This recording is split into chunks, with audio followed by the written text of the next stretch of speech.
bahwa saya akan menyampaikan informasi penting ini terkait dengan persiapan penyaluran bantuan sembako atau BPNT di tahun 2022 ini. Jadi seperti yang saya sampaikan di video sebelumnya,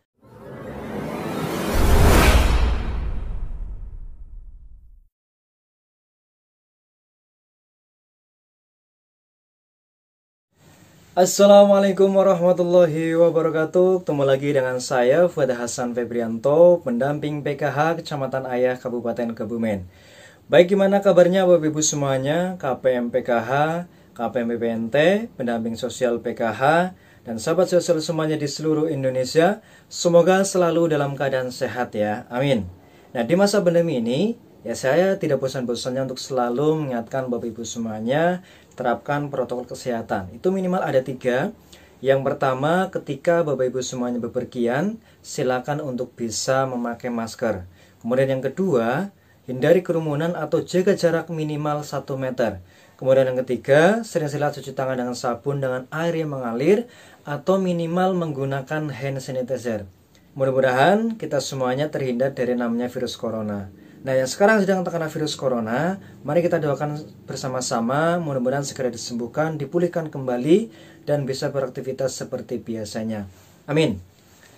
Nah, baik, di video kali ini saya akan menyampaikan informasi penting terkait dengan persiapan penyaluran bantuan sembako atau BPNT di tahun 2022 ini.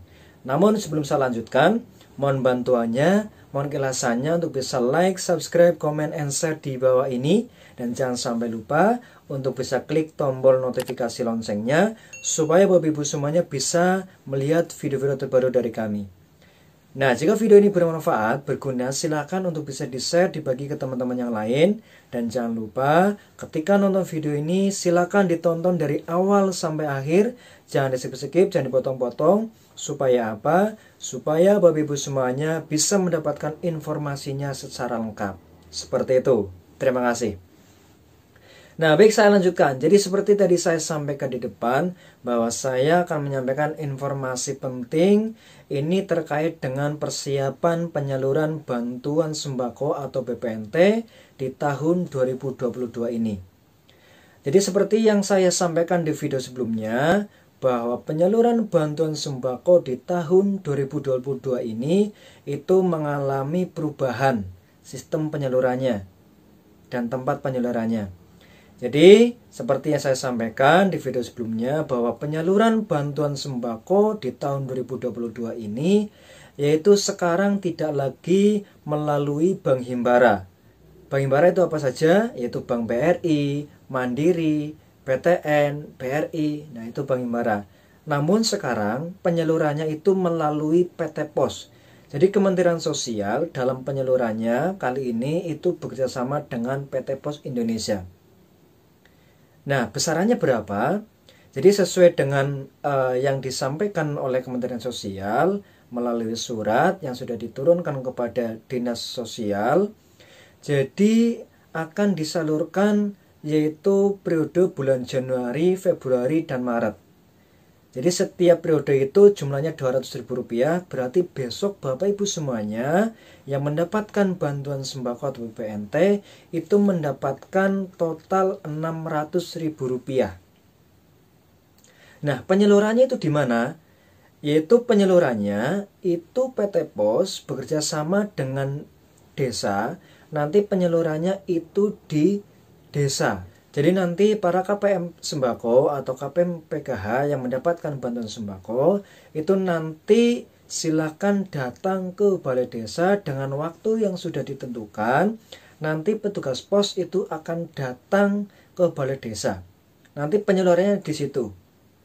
Ya, dengan membawa beberapa syarat. Yang pertama yaitu membawa undangan yang sudah dibagi oleh PT Pos atau oleh perangkat desa. Ya, jangan sampai lupa undangannya itu ya harus dibawa. Kemudian yang kedua, harus membawa dokumen diri. Ya, salah satunya misalkan KTP atau KK, silakan.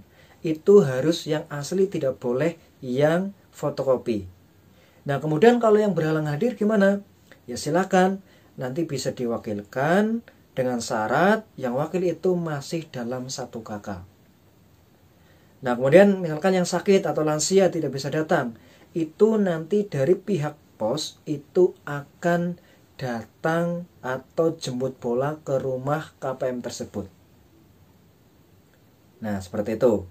Nah, setelah KPM Sembako atau BPNT mendapatkan bantuan tersebut yang berupa uang Rp600.000, nanti dibelanjakan kemana?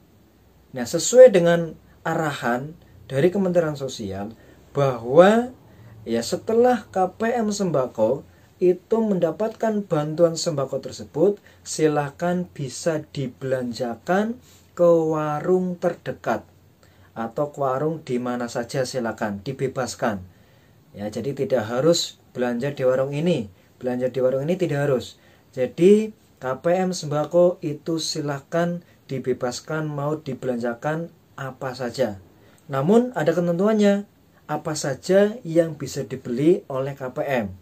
Ya, di sini sudah ada ketentuan ya yang bisa dicermati oleh para KPM Sembako nanti ketika Bapak Ibu semuanya mau belanja.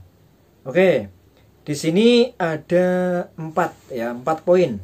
Jadi setelah saya cermati, sebenarnya 4 poin ini tidak jauh beda dengan penyaluran sembako sebelum-sebelumnya barangnya. Yang pertama ini harus mencakup terkait dengan karbohidrat.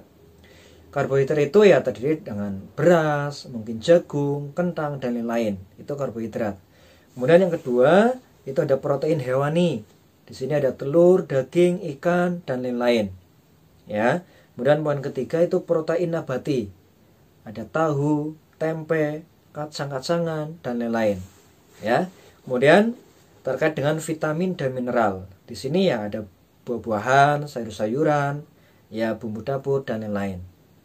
Nah, namun ya KPM Sembako itu tidak boleh membelanjakan ya beberapa hal di bawah ini. Ya, yang saya bacakan ini, yang pertama itu terkait dengan makanan instan. Ya, mie instan, ya dan lain-lain pokoknya. Kemudian minyak, susu, gula, pulsa dan rokok. Ya, ini yang perlu ditegaskan.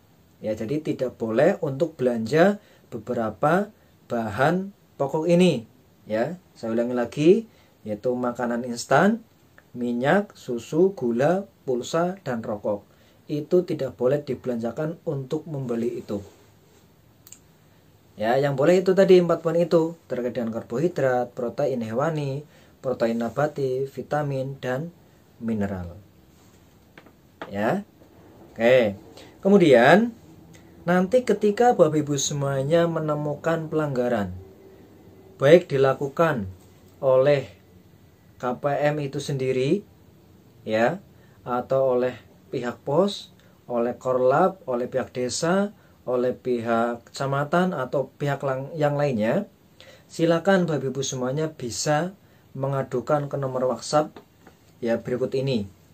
Yang pertama ke nomor WhatsApp PT Pos, yaitu di nomor 0812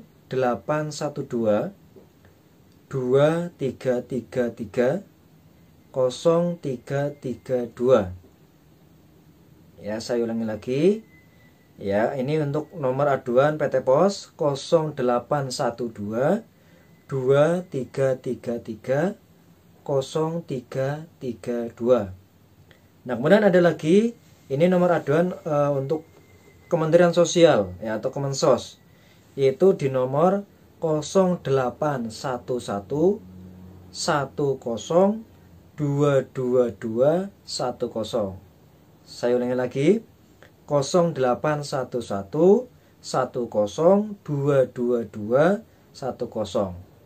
Nah, ini adalah nomor aduan. Silakan ketika Bapak Ibu semuanya menemukan ketidaksesuaian atau ketidakberesan atau menemukan pelanggaran ya yang dilakukan oleh oknum-oknum yang tidak bertanggung jawab, silakan bisa dilaporkan melalui nomor tersebut. Oke, sekali lagi, jadi penyaluran bantuan sembako di tahun 2022 ini disalurkan secara tunai yang dilakukan oleh petugas pos nanti bekerjasama dengan pihak desa. Penyalurannya di desa. Nah, untuk penyaluran kali ini itu sejumlah Rp600.000, itu 3 bulan.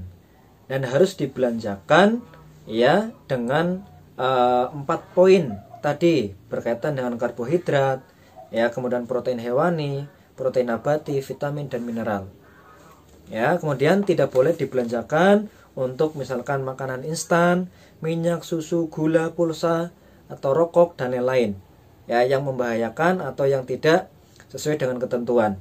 Kemudian ketika Bapak Ibu semuanya menemukan ya pelanggaran atau tidak kesesuaian, silakan bisa dilaporkan di nomor yang tadi sudah saya sebutkan.